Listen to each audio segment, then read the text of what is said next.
কিছু কিছু কাজের জন্য আপনি ব্যাংক অথবা সঞ্চয়পত্র ব্যুরোতে গিয়ে অনেকটা সময় নষ্ট করেন, যে কাজটি আপনি বাসায় বসেও করতে পারেন। তার জন্য আপনাকে এই ওয়েবসাইটে ঢুকতে হবে, যে nhd.finance.gov.bd।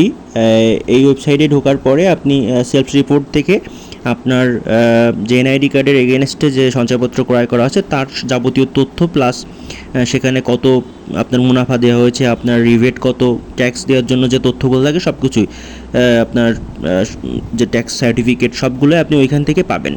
তো তার জন্য আপনার এই ওয়েবসাইটটিতে লগ ইন করতে হবে। লগ ইন করার পরে মূলত একটা লগ ইন ইন্টারফেস দেবে, যেখানে আপনার এনআইডি কার্ড, আপনার জন্ম তারিখ এবং আপনার মোবাইল নাম্বার সব কিছু দিয়ে একটা ক্যাপচা দিয়ে আপনি মূলত সাইন ইন করতে হবে। সাইন ইন করলে আপনার ভেরিফাইড যে ফোন নাম্বার ওখানে দেওয়া, যদি সেটা থাকে, অ্যাডজাস্ট করা থাকে, তাহলে সেই ফোনে একটা আপনার ওটিপি পাঠাবে এবং সেই ওটিপিটি আপনি ভ্যালিডেশন কোডে বা ওটিপি সেটাই আপনি ওখানে দিবেন। দেওয়ার পরে আপনার লগ ইন হয়ে যাবে। লগ ইন হওয়ার পরে ঠিক আপনারা এরকম একটা ইন্টারফেস দেখতে পাবেন, যদি আপনার নামে কোনো সঞ্চয়পত্র ক্রয় করা থাকে বা আপনি যদি কারোর নমিনি থাকেন। আপনি ভালো করে কথাটা শুনে রাখেন, আপনি যদি কারোর নমিনিও থাকেন, সেক্ষেত্রেও আপনার ওই এনআইডি কার্ডের এগেনস্টে যদি ফোন নাম্বার থাকে সেখানে একটা ওটিপি যাবে।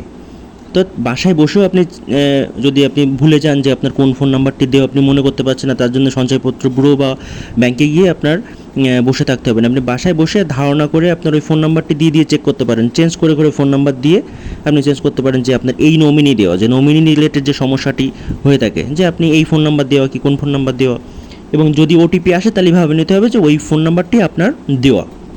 এবং এখানে ঢোকার পরে আপনি সব ধরনের তথ্য পাবেন, যে আপনার সার্টিফিকেট, যে সঞ্চয়পত্র যে রিবেট সার্টিফিকেট সেটা পেতে পারেন, আপনার যাবতীয় তথ্য আপনি এখান থেকে নিতে পারেন। যদি কোনো মাস সঞ্চয়পত্র মুনাফা কম হয় সে তথ্য এখানে পেতে পারেন। ধন্যবাদ সবাইকে।